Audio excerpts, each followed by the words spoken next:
The autumn morning had dawned crisp and clear across the Yorkshire moors, with mist rising from the valleys that separated the grand estate of Thornfield Castle from the humble village of Millbrook, where the common folk eked out their living from the land that had belonged to the nobility for countless generations. Rosalie Whitmore made her way through the familiar paths that wound between her family's small cottage and the ancient ravine, where wild herbs and medicinal plants could be gathered for the village healer who depended upon her knowledge of the countryside's hidden treasures. At 19, Rosalie possessed the kind of beauty that no amount of poverty could diminish and no degree of hard work could coarsen. Her golden hair caught morning light like precious metal, despite being braided simply for practical work, while her cornflower blue eyes reflected intelligence that years of limited formal education had not diminished. She moved through the moorland with the confident grace of someone who had learned every stone and stream through necessity rather than leisure, carrying a worn basket that would soon be filled with plants whose healing properties she understood better than most physicians. The year was 1843, and England stood between old traditions and new realities that challenged the rigid social boundaries that had governed relationships between nobility and common folk since time immemorial. For Rosalie, those boundaries represented not philosophical concepts but daily realities that determined everything from where she could walk to whom she might dare address with direct conversation, making her morning solitude in the ravine a precious respite from the careful deference that village life demanded. She had been gathering wild thyme and elderflower for nearly an hour, when the sound of approaching hoofbeats echoed through the ravine's narrow walls, causing her to look up from her work with concern that quickly turned to alarm as a magnificent black stallion appeared through the morning mist, its rider clearly struggling to maintain control as the horse shied at something unseen in the rocky terrain. The rider was unmistakably of noble birth. His clothing and bearing marked him as someone whose comfort, with expensive horses and fine gear, spoke to wealth and privilege far beyond anything Rosalie had encountered in her sheltered village existence. As she watched in growing horror, the stallion stumbled on loose stones that made the ravine's footing treacherous, even for experienced riders, sending both horse and rider tumbling toward the sharp rocks that lined the ravine's bottom. Without conscious thought, Rosalie abandoned her basket and rushed toward the accident, her knowledge of the ravine's terrain allowing her to navigate safely to where the stranger lay motionless beside his equally still mount. The horse appeared to have broken its leg in the fall, while the rider showed signs of serious head injury that required immediate attention if his life was to be preserved. Prince Edmund Blackthorne, though Rosalie had no way of knowing his identity, had been riding alone through countryside he rarely visited, seeking solitude to consider marriage proposals that political necessity required him to accept, despite his complete lack of enthusiasm for any of the continental princesses whose diplomatic value made them suitable candidates for royal matrimony. The fall had rendered him unconscious but not fatally injured, though his condition would clearly require careful nursing that only someone familiar with wilderness medicine could provide. "Sir," Rosalie said gently as she knelt beside him, while assessing injuries that appeared serious but not beyond her ability to address, "can you hear me? You've taken quite a fall, and I need to determine how badly you're hurt." Prince Edmund's eyes fluttered open to reveal emerald green irises that immediately fixed on Rosalie's face, with an intensity that made her suddenly conscious of how inappropriate her proximity to a noble stranger might appear to anyone who discovered them in such circumstances. "I can hear you," he replied with voice slightly slurred from concussion, but carrying the cultured accents that marked him unmistakably as aristocracy of the highest order. "Though I confess uncertainty about where I am, or how I came to be lying on these rather uncomfortable rocks." "You're in Whitmore Ravine, about 3 miles from Millbrook village," Rosalie explained, with the practical efficiency that characterized her approach to emergencies. "Your horse stumbled on loose stones and threw you both into the ravine. I'm afraid the poor animal appears to have broken its leg." Prince Edmund attempted to sit up, but immediately winced at the pain that movement caused, allowing Rosalie to observe the extent of his injuries while noting the quality of his clothing and the unmistakable bearing that marked him as someone whose welfare would be of concern to authorities far beyond the local magistrate. "Sir?" she continued with growing awareness that helping this particular stranger could create complications extending far beyond simple Christian charity. "Your head injury requires immediate attention, and moving you without proper care could make your condition worse. Would you permit me to examine your wounds and provide what treatment I can with the supplies I have available. The request was carefully phrased to acknowledge his superior social position while offering assistance that she alone was qualified to provide in their isolated location. Prince Edmund, despite his disorientation, recognized both the genuine concern in her voice and the practical necessity of accepting help from someone whose knowledge of local conditions might mean the difference between life and death. "I would be grateful for any assistance you can provide," he replied with courtesy that surprised Rosalie with its lack of condescension, despite their obvious difference in station. "Though I fear I must ask your name so that I might properly thank you for kindness that I have done nothing to deserve."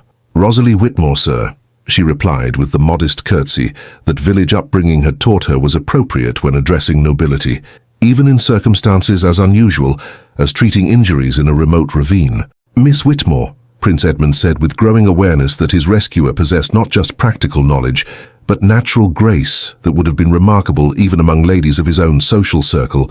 "I am Edmund Blackthorne, and I am more grateful than words can express for your willingness to help a stranger in such difficult circumstances." The name meant nothing to Rosalie, who had no reason to recognize one of England's most eligible princes, but his obvious breeding and expensive clothing suggested someone whose disappearance would prompt extensive search parties if his absence continued much longer. "Mr. Blackthorne," she said, while beginning to clean the head wound that appeared to be his most serious injury, "your condition will require several hours of careful monitoring before it would be safe for you to travel. I can take you to my family's cottage where you could rest properly, but I should warn you that our accommodations are quite simple compared to what someone of your station would normally expect." Prince Edmund felt something shift in his chest at hearing this young woman offer hospitality that would clearly strain her family's limited resources for the sake of helping someone whose welfare was her concern only through accident and Christian compassion. "Miss Whitmore," he said with growing recognition that he was encountering something rare and precious in human kindness that expected no reward, "I would be honored to accept your family's hospitality, and I assure you that simple accommodations provided by generous hearts are far superior to luxury offered without genuine welcome." As Rosalie helped him to his feet and began the slow journey toward Millbrook village, both understood that their chance meeting in the ravine was creating connection that transcended the social boundaries that should have made meaningful relationship between them impossible. The peasant girl who had been gathering herbs for village remedies was about to discover that sometimes the most important healing came not from plants, but from human kindness offered without expectation of reward, while the prince who had been seeking solitude to contemplate unwelcome political marriages was about to learn that the most precious treasures were often found in the most unlikely places by those brave enough to recognize worth that had nothing to do with wealth or social position. Their lives were indeed changing forever, though neither could yet imagine the scope of transformation that their meeting would ultimately accomplish through love that honored both their differences and their shared recognition that true nobility came from character rather than birth, compassion rather than privilege, and courage rather than mere adherence to social expectations that served convenience over genuine human connection. The ravine where they had met would become the foundation for a love story that challenged everything they had been taught about the impossibility of relationships across social boundaries, while proving that sometimes the most important journeys began with unexpected encounters that forced people to choose between convention and the courage to build something beautiful from circumstances that seemed designed to keep them apart. The arrival of an injured nobleman at the Whitmore cottage created a sensation in Millbrook village that extended far beyond simple curiosity about strangers, as news of Rosalie's rescue of someone whose obvious wealth and bearing suggested importance spread through the community with the speed that accompanied any deviation from normal routine. The cottage itself, though scrupulously clean and lovingly maintained, provided accommodation that was indeed humble compared to what Prince Edmund's station would normally demand, yet he seemed genuinely grateful for care that was motivated by compassion rather than duty. "Rosalie," her father William Whitmore said with obvious concern, as he observed their unexpected guest's fine clothing and aristocratic manner, "perhaps you should explain how you came to discover this gentleman in circumstances requiring our assistance." William was a good man, whose 40 years of tenant farming had taught him both the importance of Christian charity and the potential dangers that could arise from involvement with nobility, whose problems often extended far beyond what simple folk could safely address. "Father," Rosalie replied with the honest directness that characterized her approach to difficult situations, "I found Mr. Blackthorne injured in the ravine after his horse fell on the loose stones near the elderflower grove. His condition required immediate attention, and bringing him here seemed the most practical way to ensure his recovery." Prince Edmund, despite his continued discomfort from head injury, was struck by the warmth and genuine concern that characterized the Whitmore family's interactions with both each other and the stranger who had appeared unexpectedly in their midst. Their simple cottage radiated contentment and mutual affection that many palaces he had visited could not match despite their magnificence. "Mr. and Mrs. Whitmore," he said with gratitude that reflected growing appreciation for hospitality that was clearly stretching the family's limited resources, "I cannot adequately express my thanks for your daughter's quick thinking and your family's generosity in providing shelter to someone who has no claim on your kindness beyond basic human decency." "Sir," Mary Whitmore replied with the gracious dignity that poverty had not diminished, "any person in need of assistance would receive the same welcome in our home." Rosalie was raised to understand that helping others is not kindness, but simple duty that we owe to each other.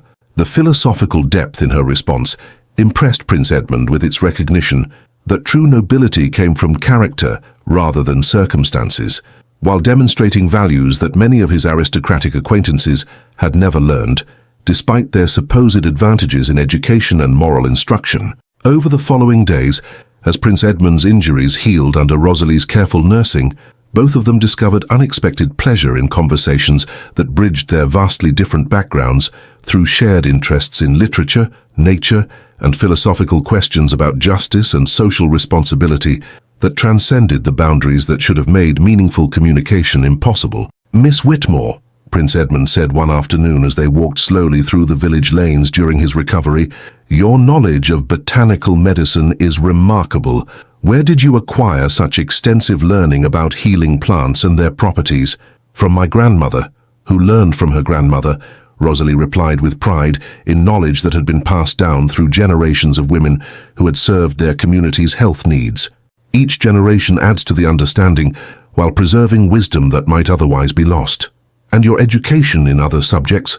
Prince Edmund asked with growing curiosity about how someone from such humble circumstances had developed the intellectual sophistication that made their conversations so engaging. "Father Benedict teaches reading and writing to village children whose parents can spare them from work long enough to attend lessons," Rosalie explained, with practical acceptance of limitations that had shaped but not defeated her desire for learning.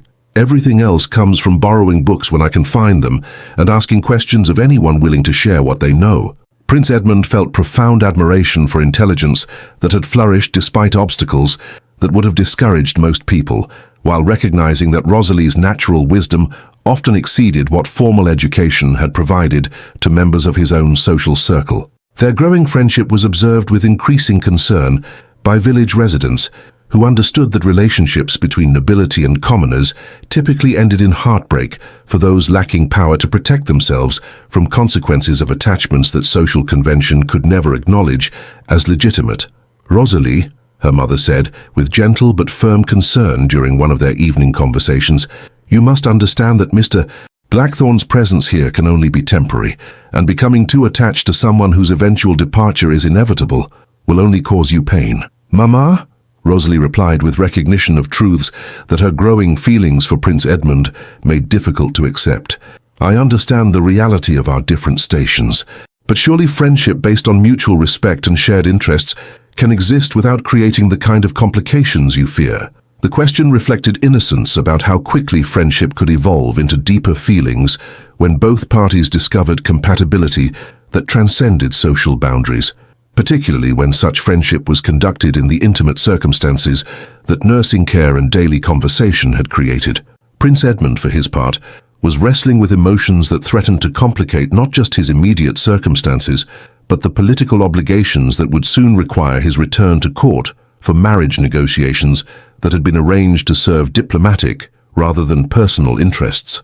"Miss Whitmore," he said during one of their walks through the countryside where their conversations had become increasingly personal, I must confess that my recovery has proceeded far beyond what medical necessity would require for safe travel.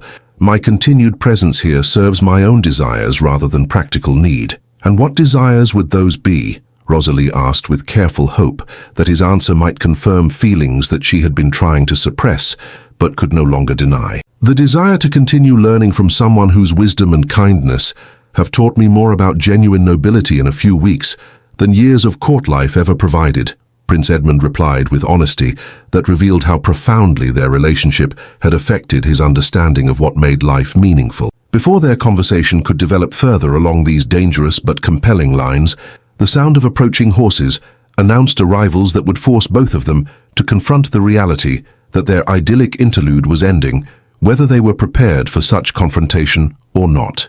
Sir Geoffrey Pemberton, Prince Edmund's private secretary, arrived with a small escort and obvious relief at finally locating his missing master after weeks of searching that had extended throughout Yorkshire and beyond. "Your Royal Highness," Sir Geoffrey announced with the formal address that struck both Prince Edmund and Rosalie like lightning, as they realized that their relationship had been built on incomplete understanding of exactly who he was and what his eventual departure would mean.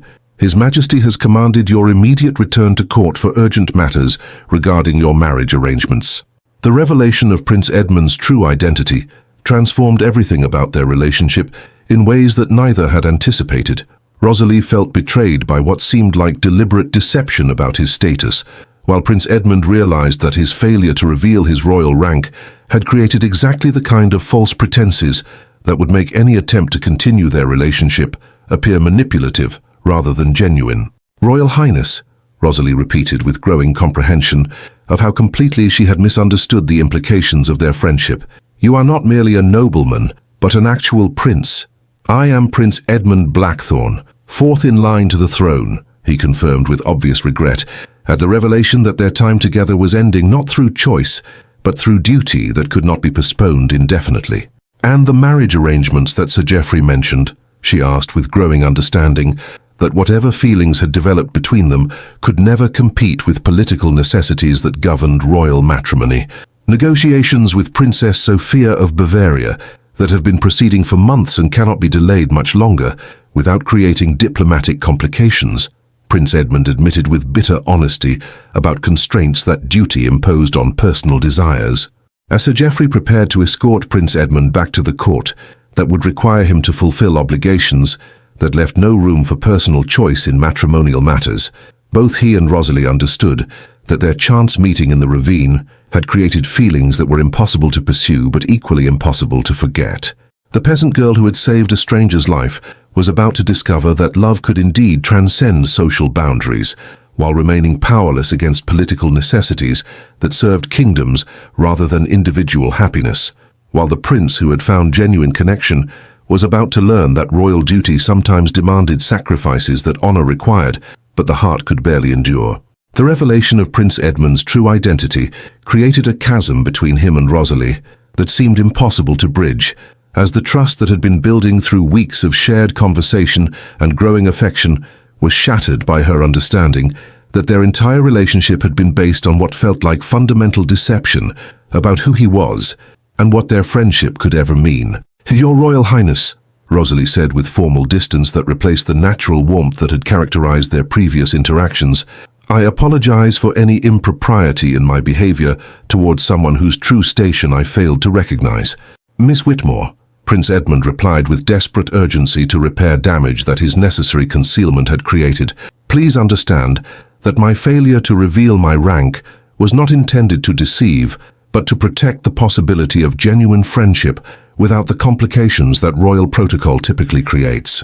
"Genuine friendship," Rosalie repeated, with bitter understanding of how naive she had been to imagine that someone of Prince Edmund's obvious breeding and wealth could be merely a gentleman whose marriage prospects would be governed by personal choice rather than political necessity. Before Prince Edmund could explain the complex emotions that had motivated his concealment, Sir Geoffrey intervened with diplomatic necessity that could not accommodate personal feelings, however sincere they might be. "Your Royal Highness," he said with respectful firmness that acknowledged Prince Edmund's authority while asserting the urgency of royal obligations, "His Majesty's summons requires immediate compliance." The Bavarian delegation has arrived at court expecting resolution of marriage negotiations that have been delayed by your extended absence. The political pressure was clear and uncompromising. Prince Edmund's romantic interlude with a peasant girl, however meaningful personally, could not be allowed to disrupt diplomatic arrangements that affected England's relationships with German states, whose support was crucial to maintaining European balance of power. Sir Geoffrey, Prince Edmund said with growing determination to protect Rosalie from consequences that his presence in her life might create, please allow me a few moments to conclude my farewell to the family that has provided such generous hospitality during my recovery. The request was diplomatically phrased, but carried the weight of royal command that could not be refused, despite Sir Geoffrey's obvious anxiety about allowing further delay in their departure. Miss Whitmore, Prince Edmund continued as he turned to address Rosalie with intensity that revealed the depth of feelings he had been forced to conceal. I need you to understand that my time here has been the most meaningful period of my life, and that whatever duties I must fulfill, my gratitude for your kindness and my regard for your character will never diminish. Your regard, Rosalie replied with careful control of emotions that threatened to overwhelm her composure, is generous, but unnecessary. Your Royal Highness, I understand that princes must marry princesses for reasons that have nothing to do with personal sentiment. What if personal sentiment could find a way to influence duty? Prince Edmund asked with growing desperation, as he recognized that their parting might indeed be permanent, unless he possessed courage to challenge conventions that governed royal marriages. Before Rosalie could respond to what might have been either romantic declaration or cruel false hope, their conversation was interrupted by commotion from the village lane, the arrival of additional visitors whose presence would transform their private farewell into public confrontation that neither had anticipated. Princess Sophia of Bavaria herself appeared with a traveling escort that demonstrated both her importance and her determination to resolve marriage negotiations that Prince Edmund's absence had delayed beyond what diplomatic courtesy could accommodate. Her presence at Millbrook village suggested that patience with his romantic wandering had been exhausted and that immediate resolution was required. Prince Edmund, Princess Sophia announced with barely controlled displeasure as she surveyed the humble cottage where England's fourth-ranked prince had been residing for weeks. I trust your recovery has been complete enough to permit discussion of arrangements that affect both our kingdom's interests. The princess was undeniably beautiful and obviously intelligent, representing exactly the kind of matrimonial alliance that served both personal compatibility and political necessity. Her presence made clear how completely Prince Edmund's obligations extended beyond individual desires to encompass responsibilities that affected thousands of subjects whose welfare depended upon wise diplomatic arrangements. Princess Sophia, Prince Edmund replied with court courtesy that concealed his emotional turmoil while acknowledging the political realities that her arrival represented. I am indeed recovered and prepared to address whatever matters require resolution. Rosalie, observing this exchange between two people whose obvious suitability for each other emphasized how completely inappropriate her own feelings for Prince Edmund had always been, felt the final confirmation that their friendship belonged to a brief interlude that could never compete with real-world obligations. Your Royal Highness, she said with dignity that impressed everyone present despite her obvious emotional distress, perhaps it would be appropriate for me to withdraw while you and Princess Sophia discuss matters that are beyond my understanding or concern. Miss Whitmore, Princess Sophia interjected with surprising gentleness as she recognized the genuine affection that clearly existed between Prince Edmund and his humble rescuer. Please remain. I believe it would be valuable to meet the person whose kindness preserved Prince Edmund's life and whose character has clearly made such a profound impression. The gracious invitation suggested that Princess Sophia possessed both intelligence and generosity, sufficient to recognize that Rosalie represented no threat to political arrangements, while deserving acknowledgement for services that went far beyond medical care to include emotional healing that had clearly benefited Prince Edmund's character development. Princess Sophia, Rosalie replied with careful courtesy, I am honored by your gracious attention, though I fear there is little about my simple circumstances that could be of interest to someone of your station. On the contrary, Princess Sophia said with growing warmth as she observed Rosalie's natural grace and obvious intelligence, I believe there is much I could learn from someone whose wisdom and compassion have earned such evident respect from both Prince Edmund and your community. The conversation that followed revealed Princess Sophia's remarkable character. She possessed not only the diplomatic sophistication required for royal marriage, but genuine kindness and intellectual curiosity that made her worthy of Prince Edmund's respect, even if their union would be based on duty rather than romantic attachment. "Miss Whitmore," she said during their discussion of healing plants and village medicine, "your knowledge suggests education that extends far beyond what formal schooling typically provides to young women of any station. How have you developed such comprehensive understanding of botanical medicine?" "Through necessity and curiosity, Your Royal Highness," Rosalie replied honestly. "When your community's health depends upon your knowledge, you find ways to learn whatever proves useful." As the conversation developed, Prince Edmund found himself observing two remarkable women whose very different backgrounds had produced similar qualities of intelligence, compassion, and strength that challenged his assumptions about the relationship between social station and personal worth. "Princess Sophia," he said with growing recognition of truths that their conversation had revealed, "would you permit me a private word regarding matters that affect our mutual arrangements?"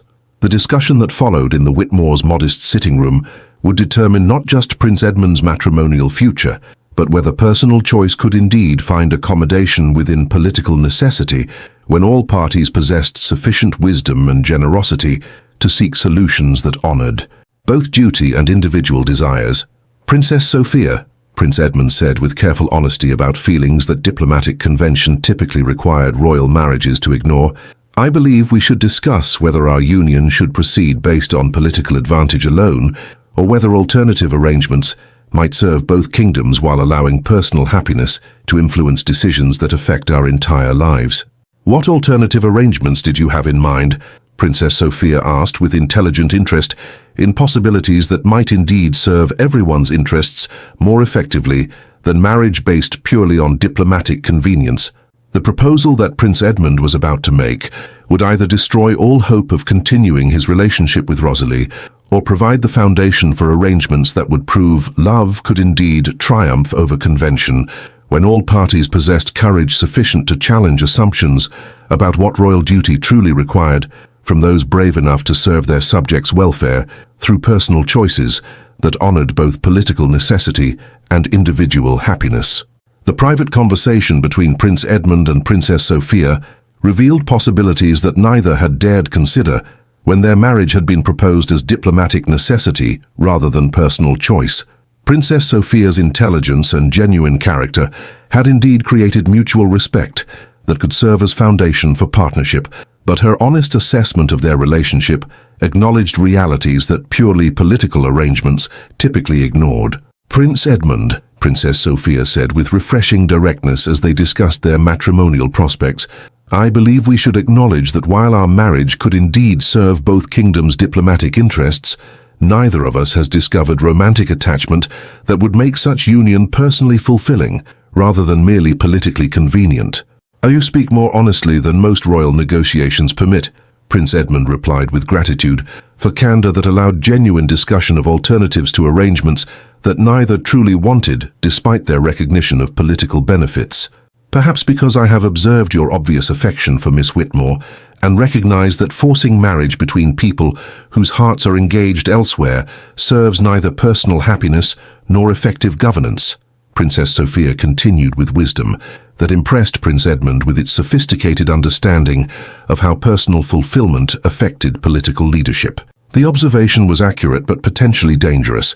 Acknowledging romantic attachment between royal prince and peasant girl could create scandals that damaged both kingdoms' reputations while providing enemies with opportunities to challenge the judgment of rulers whose personal choices appeared to contradict established social boundaries. "Princess Sophia," Prince Edmund said carefully, "even if such attachment existed, surely you understand that marriage between persons of such vastly different stations would create diplomatic complications that responsible governance cannot ignore."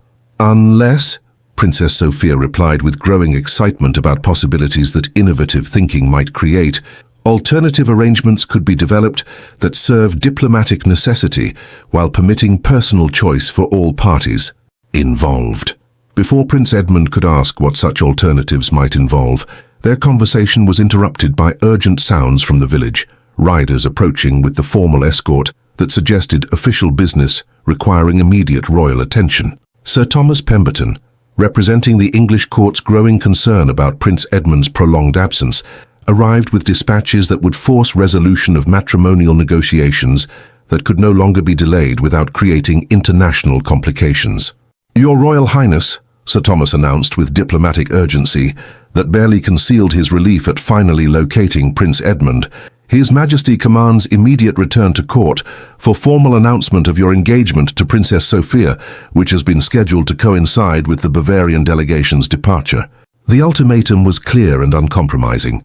Prince Edmund must either fulfill established diplomatic commitments or face consequences that could affect not just personal reputation, but England's relationships with German states, whose support remained crucial to European balance of power. "Sir Thomas," Princess Sophia interjected with authority that surprised everyone with its confident assertion of royal prerogative, "perhaps Prince Edmund and I should be permitted to complete our discussion of matrimonial arrangements before formal announcements are made regarding decisions that affect our personal happiness as well as political obligations." The diplomatic intervention was brilliantly executed. By asserting her own authority over marriage negotiations, Princess Sophia created space for alternatives that might serve everyone's interests while protecting Prince Edmund from accusations that he was allowing personal desires to override political responsibilities. "Your Royal Highness," Sir Thomas replied with obvious confusion about protocol for handling situations where the intended bride seemed to be questioning rather than confirming matrimonial arrangements. "Surely the marriage negotiations have been concluded to everyone's satisfaction." "Not quite," Princess Sophia said with growing confidence in possibilities that their conversation had revealed. "Prince Edmund and I have discovered mutual respect and friendship that could indeed provide foundation for effective political partnership, but we have also recognized that alternative arrangements might serve both our kingdoms while permitting personal choices that honor individual happiness as well as diplomatic necessity." The careful phrasing suggested sophisticated understanding of how royal marriages could be restructured to serve political interests while accommodating personal desires that conventional diplomatic arrangements typically sacrifice to expediency. "What alternative arrangements?" Sir Thomas asked with diplomatic caution about proposals that could either solve complex political problems or create unprecedented complications depending upon their specific nature. "Arrangements," Prince Edmund said with decision that had been building throughout his conversation with Princess Sophia, that acknowledge Princess Sophia's wisdom in recognizing that forced marriages between people whose affections are engaged elsewhere serve neither personal happiness nor effective governance. The implications were revolutionary. If Princess Sophia was indeed willing to withdraw from marriage negotiations to permit Prince Edmund personal choice in matrimonial matters, the entire structure of their diplomatic relationship would require reconstruction that could either strengthen or destroy carefully balanced international agreements. "Princess Sophia," Sir Thomas said with growing alarm at possibilities that could create diplomatic crises throughout Europe, "surely you understand that withdrawal from established marriage agreements would require alternative diplomatic arrangements that might prove impossible to negotiate satisfactorily." "Actually," Princess Sophia replied with satisfaction that suggested careful consideration of exactly such alternatives, "I believe withdrawal from marriage to Prince Edmund could provide opportunities for matrimonial alliance with his elder brother Prince William, whose recent widowhood creates need for appropriate remarriage that could serve Bavaria's interests more effectively than union with younger prince, whose eventual inheritance remains uncertain." The proposal was strategically brilliant. By suggesting marriage to Prince Edmund's elder brother, Princess Sophia could maintain diplomatic alliance while freeing Prince Edmund to make personal choices that honored his growing attachment to Rosalie without sacrificing political relationships that both kingdoms required.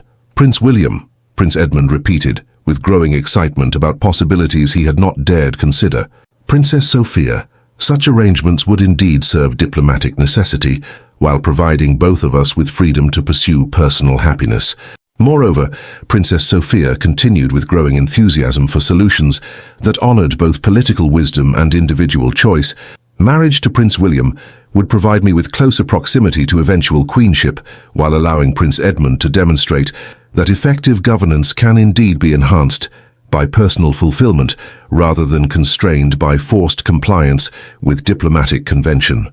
As the implications of these alternative arrangements became clear to everyone present, Rosalie herself appeared from the cottage, where she had been listening with growing hope and terror to conversations that would determine whether her feelings for Prince Edmund could ever lead to anything beyond heartbreak caused by social boundaries that seemed impossible to overcome.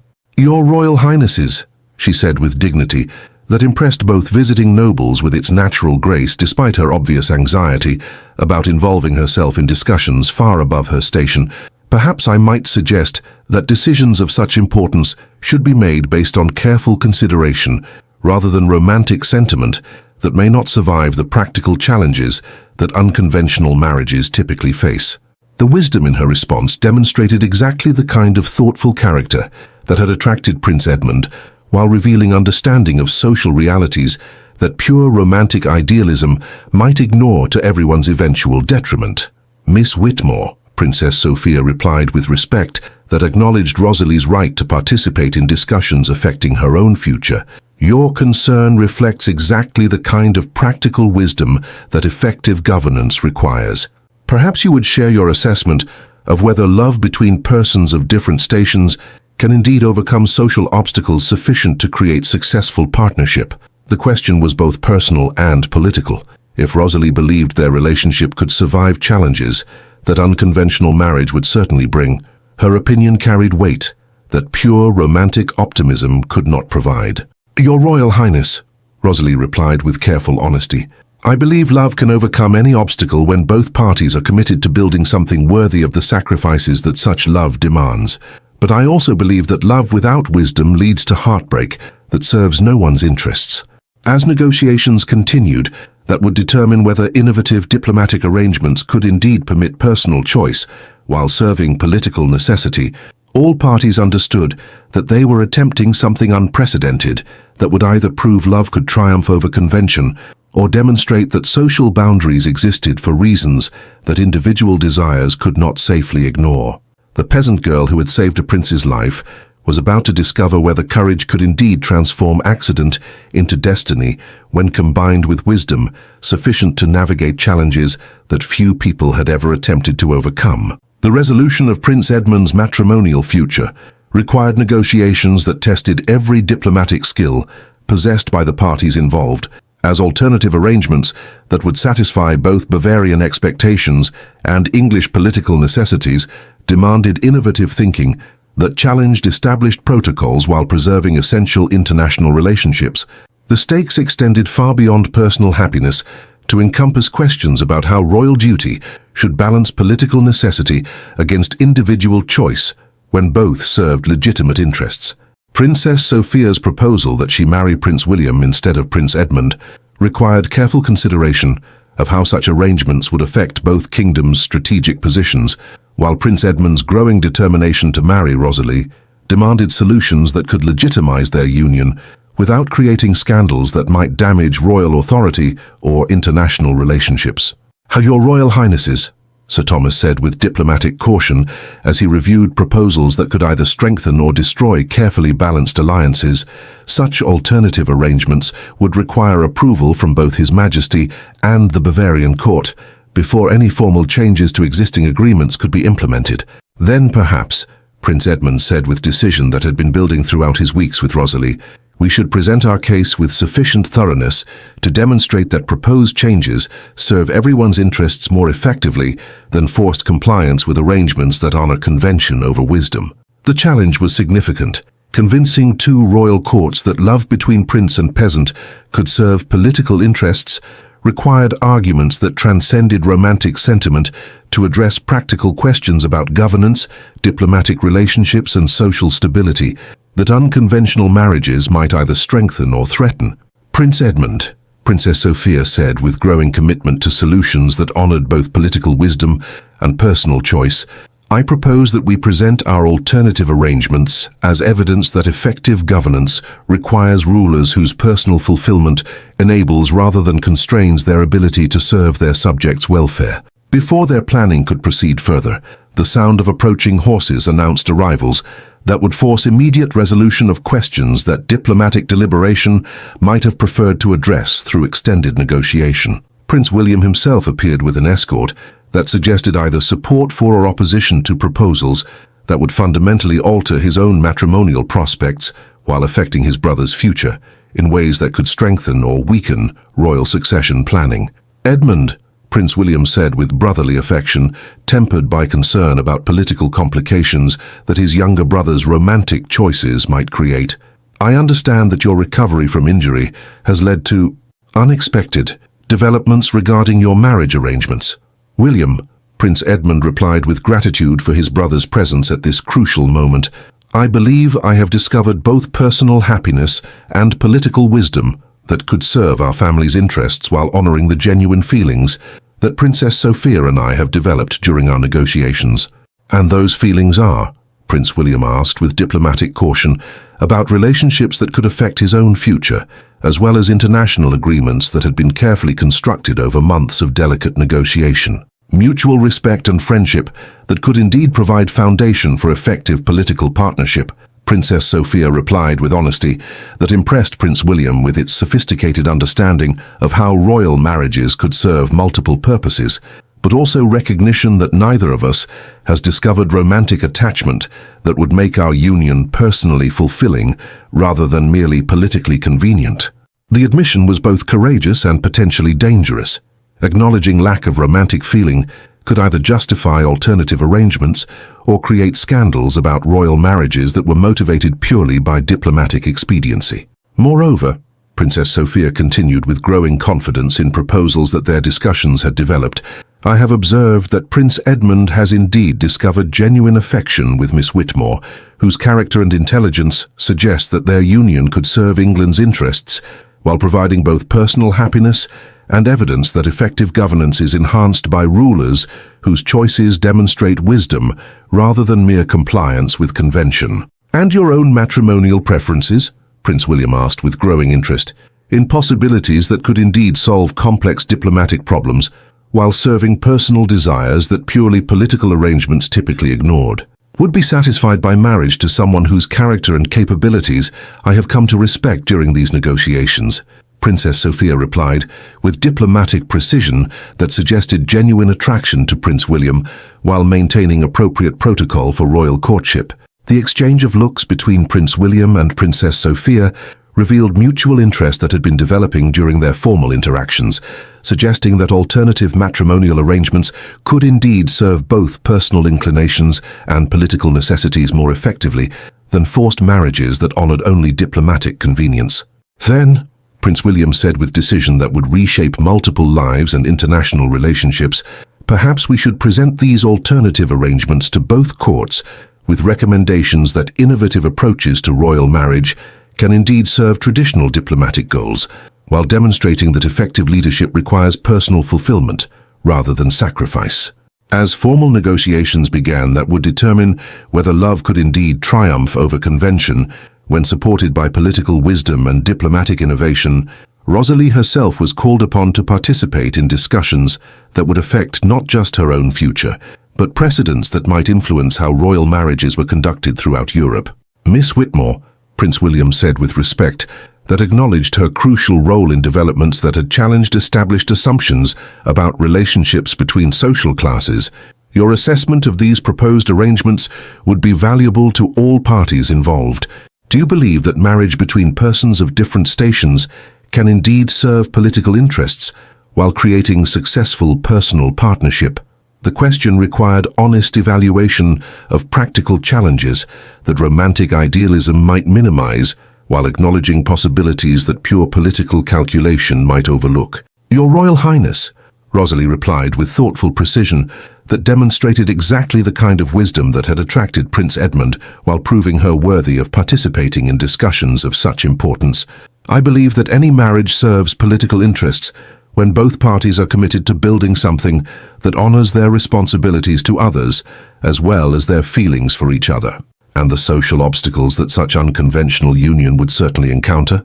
Princess Sophia asked, with genuine concern for difficulties that Rosalie would face as Prince's wife, regardless of whatever legal protections might be provided.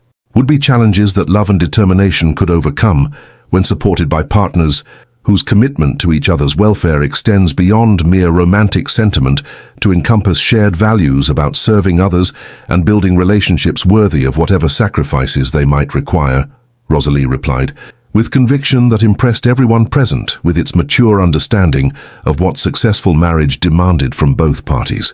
As negotiations concluded with agreements that would provide Prince Edmund and Rosalie with royal approval for their marriage, while arranging Princess Sophia's engagement to Prince William, all parties understood that they had achieved something unprecedented: diplomatic arrangements that honored both political necessity and personal choice, while demonstrating that love could indeed triumph over convention when all parties possessed sufficient courage and wisdom to seek solutions that served everyone's legitimate interests.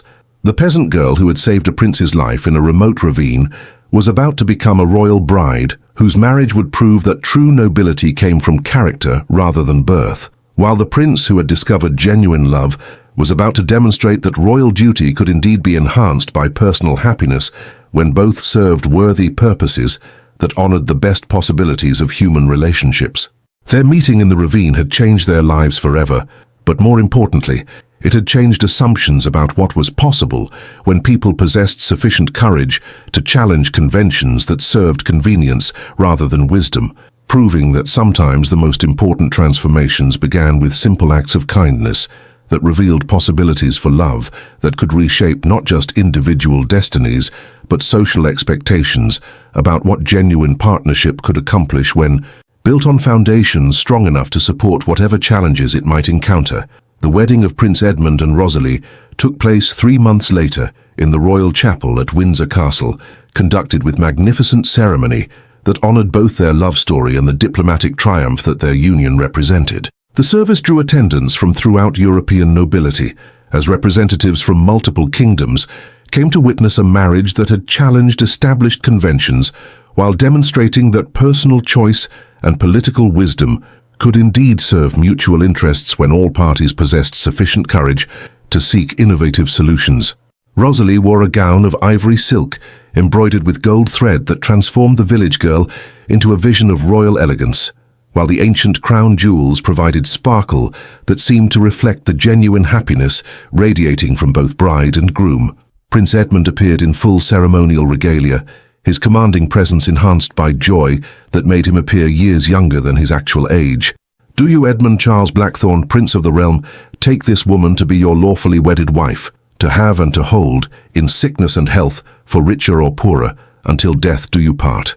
"I do," Prince Edmund replied, his emerald green eyes never leaving Rosalie's face, as he made vows that formalized feelings tested by social pressure, but strengthened by mutual recognition of shared values that transcended their different backgrounds. "Do you, Rosalie Catherine Whitmore, take this man to be your lawfully wedded husband, to love, honor, and cherish through whatever challenges may come, until death do you part?"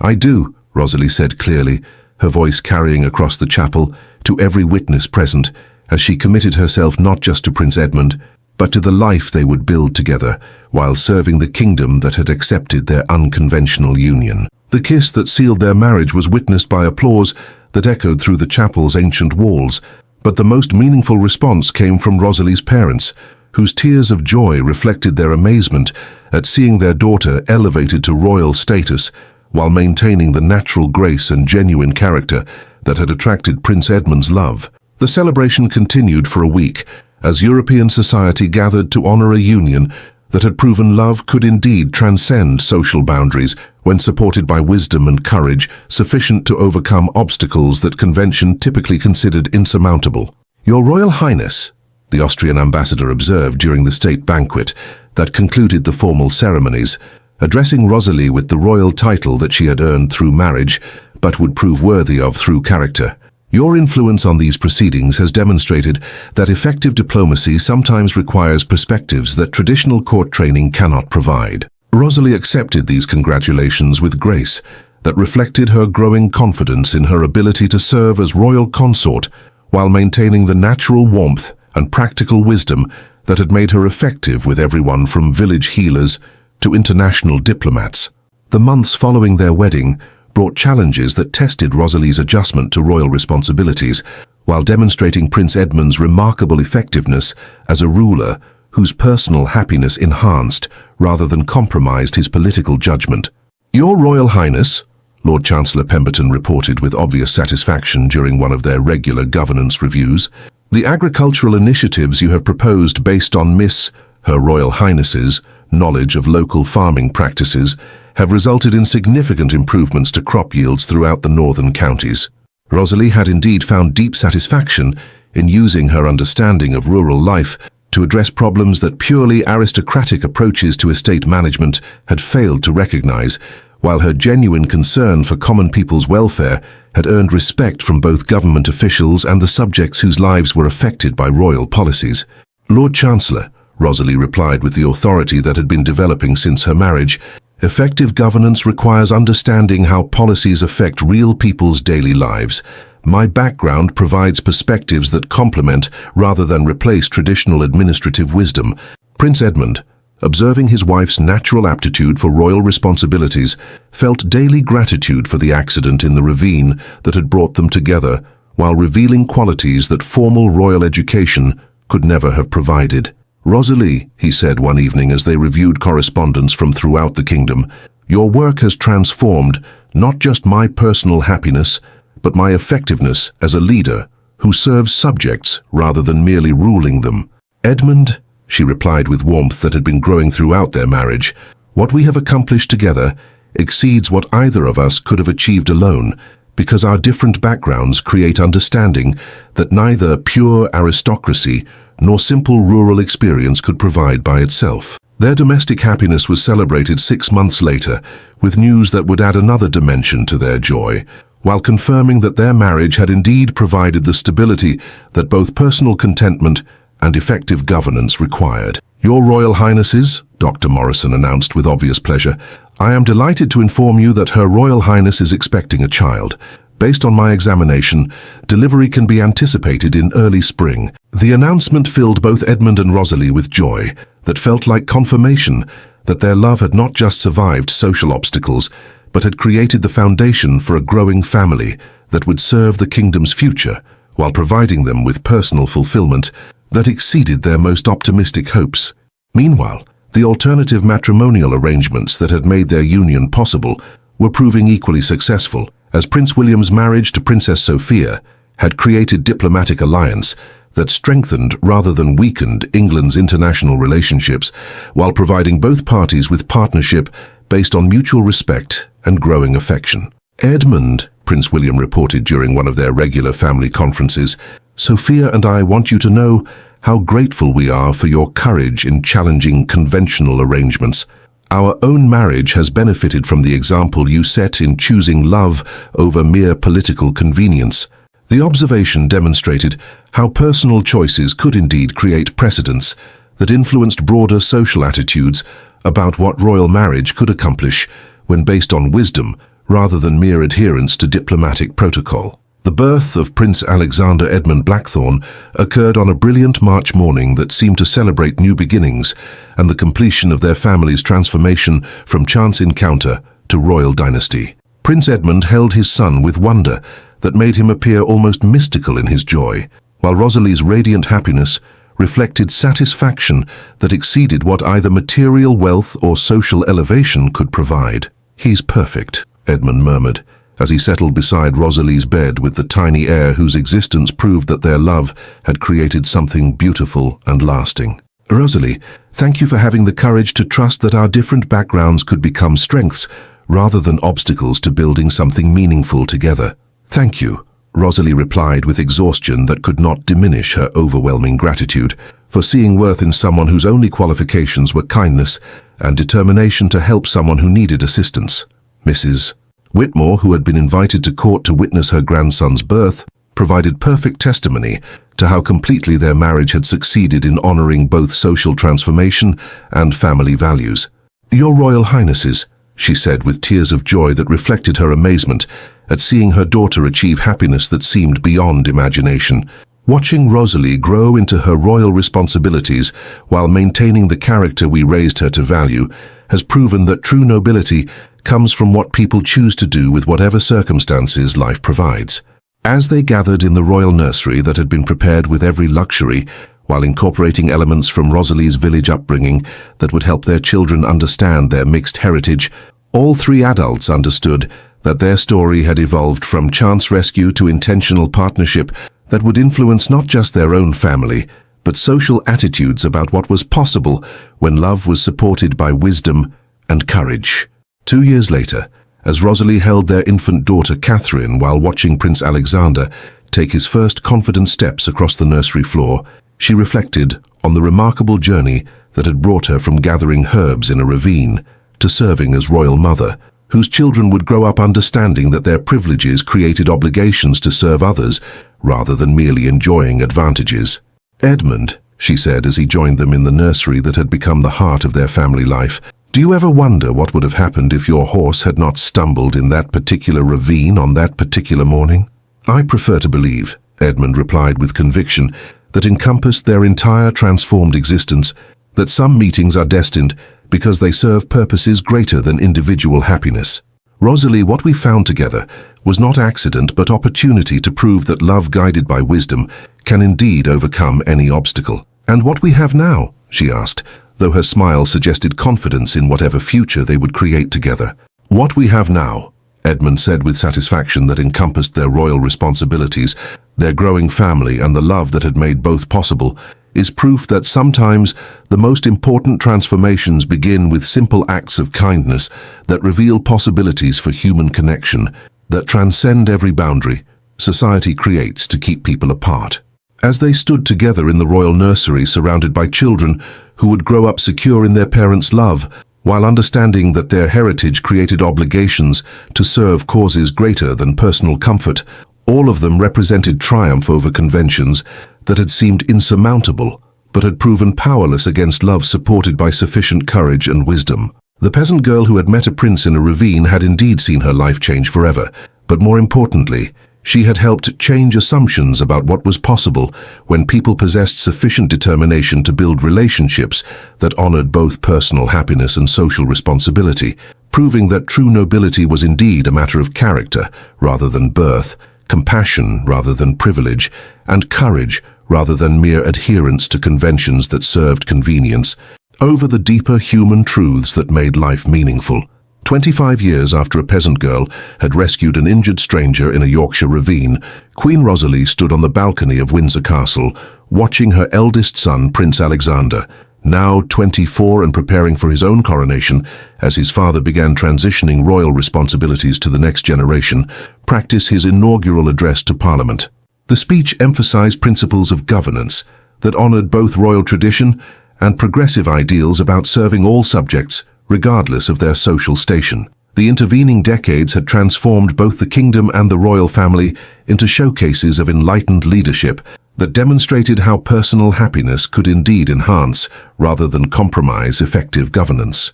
Queen Rosalie's influence on domestic policy had revolutionized approaches to education, healthcare and agricultural development throughout England, while her marriage to Prince Edmund had become legendary throughout Europe, as proof that love could triumph over social convention when supported by wisdom and political courage.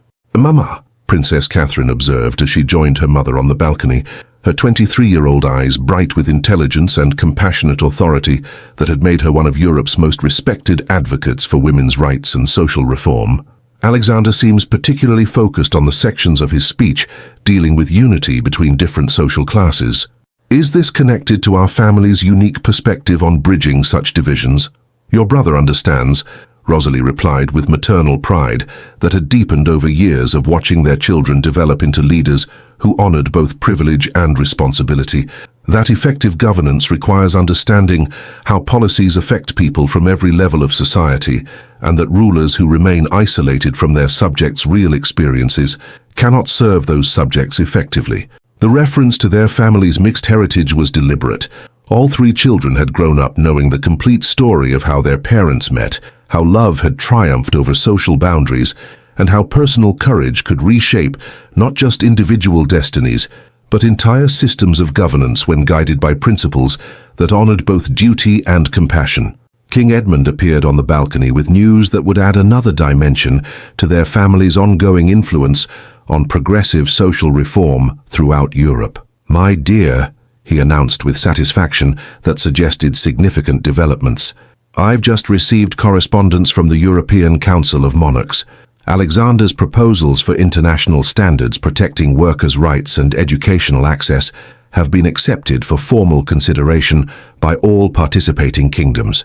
The achievement represented the culmination of decades of careful advocacy work that Prince Alexander had undertaken to ensure that the social innovations his parents had pioneered in England would influence policy development throughout the continent, creating systematic protections for common people whose welfare had traditionally been secondary to aristocratic interests.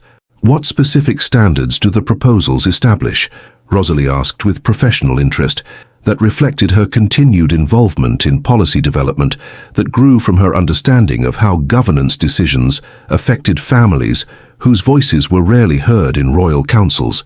"Universal access to basic education, regardless of social class," Edmund replied with obvious pleasure, at changes that validated their lifelong commitment to breaking down barriers between nobility and common folk. Additionally, mandatory standards for worker safety and fair compensation that would prevent the kind of exploitation that has historically characterized relationships between landowners and tenant farmers.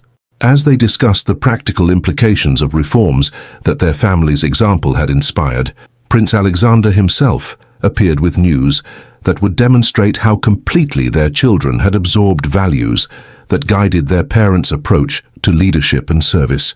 "Mama, Papa," he said with the directness that had characterized his approach to important matters since childhood, "I wanted to share the news before you heard it from other sources.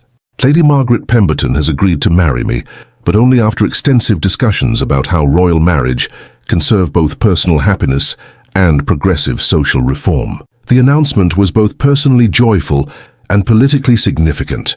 Lady Margaret possessed the intelligence and character that would make her an effective queen, while her family's progressive political views would strengthen rather than compromise Prince Alexander's commitment to social reform that honored his mixed heritage.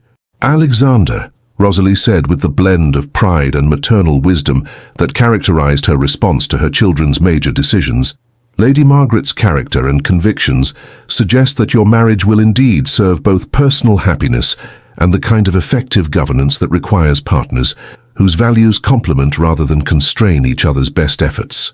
Moreover," King Edmund added with paternal satisfaction, "your choice demonstrates that our family's tradition of honoring love while serving duty continues to influence how royal marriages can accomplish worthy purposes that transcend mere political convenience." Their family conference was interrupted by the arrival of Princess Catherine, with news that would provide perfect completion to their ongoing commitment to using privilege in service of social justice. "Papa, Mama," Catherine announced with excitement that characterized her approach to humanitarian achievements, "the International Foundation for Women's Education has approved my proposal for establishing schools throughout Europe that provide advanced education to girls from all social backgrounds, with scholarship programs ensuring that poverty cannot prevent talented students from reaching their potential." The foundation represented exactly the kind of systematic change that would ensure other young women would have educational opportunities that social barriers had historically denied them, while demonstrating how personal experience could inform policy development that benefited thousands of people. "Catherine," Rosalie said with tears of pride in her eyes, "this achievement honors everything we hoped our children would accomplish, using advantages to create opportunities for others, rather than merely enjoying privileges that accident of birth provided." As the family gathered for their traditional evening meal in the castle's intimate dining room, all 5 members understood that their success in building meaningful lives was rooted in the chance encounter that had brought their parents together, while proving that personal courage could indeed reshape social institutions when guided by principles that honored both individual happiness and collective welfare. "Rosalie," Edmund said as they concluded dinner with discussion of each child's achievements and future plans, "do you ever regret the humble circumstances that brought us together? Wonder what your life might have been like if you had been born to aristocracy that would have made our relationship socially conventional rather than revolutionary. Never, she replied immediately, looking around the table at children whose very existence proved that unconventional beginnings could create extraordinary contributions to human welfare. Edmund, our different backgrounds provided perspectives that pure aristocracy could never have achieved, while our love story demonstrated that character matters more than circumstances in determining what people can accomplish together. And what about the challenges we faced in proving that our marriage could serve political interests rather than merely personal desires? Prince Alexander asked, with mature understanding of the obstacles his parents had overcome in establishing precedents that influenced how royal relationships could honor both love and duty. Were not obstacles overcome, Rosalie replied with conviction born of decades of reflection on their journey, but opportunities discovered to prove that effective governance requires leaders whose personal fulfillment enables rather than constrains their ability to serve others. Alexander, what seemed like challenges were actually chances to demonstrate that wisdom and courage could indeed reshape what was considered possible. As their children departed to pursue their respective evening activities, Alexander to final preparations for his coronation, Catherine to foundation work that would expand internationally, Prince George, their youngest, to military studies that would prepare him for service protecting the progressive policies his family had pioneered, Edmund and Rosalie found themselves alone in the dining room, where so many family decisions had been discussed and celebrated. "Any regrets about the ravine where we met?" Edmund asked, with the comfortable intimacy that had developed over 25 years of partnership that had begun with crisis, but had evolved into mutual devotion that had influenced an entire kingdom's approach to governance and social justice. Only that it took injury to bring us together, instead of meeting under circumstances that would have revealed your character without requiring emergency medical attention, Rosalie replied, with gentle humor that reflected their shared understanding of how extraordinary their beginning had been. As they stood together before the portrait of their family that dominated the dining room's main wall, both understood that their love story would be remembered not just for its romantic triumph over social barriers, but for the systematic changes they had inspired to ensure that other families would be free to honor both love and social responsibility without choosing between personal happiness and service to worthy causes. The peasant girl who had met a prince in a ravine had indeed seen her life change forever, but more importantly, she had helped change an entire society's understanding of what was possible when people possessed sufficient courage to challenge conventions that served privilege over justice, demonstrating that true nobility came from using whatever circumstances life provided to create opportunities for others to flourish, rather than merely enjoying advantages that accident had bestowed. Their meeting in that Yorkshire ravine had changed their lives forever, but it had also changed countless other lives, by proving that love guided by wisdom could indeed reshape not just individual destinies, but entire social systems when both parties possessed sufficient determination to serve causes greater than their own immediate comfort or conventional expectations about what relationships could accomplish when built on foundations strong enough to support whatever worthy purposes they chose to embrace together. Before you go, tap the like button and subscribe for new stories every week.